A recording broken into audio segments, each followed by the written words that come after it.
രക്ഷിതാക്കളെ, അസ്സലാമു അലൈക്കും വറഹ്മത്തുള്ളാഹി വബറകാതുഹു. ഞാൻ ഇന്നിവിടെ വെച്ചൊരു കൊച്ചു പ്രസംഗം പറയാം. എല്ലാവരും ശ്രദ്ധിച്ച് കേൾക്കണേ. നബിയെ കുറിച്ച് രണ്ട് വാക്കുകൾ പറയാൻ പറ്റുന്നത് സർവശക്തനായ നാഥനെ സ്തുതിക്കുന്നു.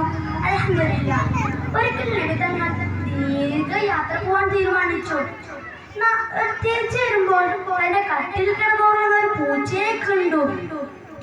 നാം ആണെങ്കിൽ ആ പൂച്ചയെ ഓടിച്ചത് തന്നെ. പക്ഷെ നബി തങ്ങൾ ഈ സ്വഭാവമൊക്കെ വിട്ട് ഒരു പുതപ്പെടുത്തതിനെ പുതപ്പിച്ചു.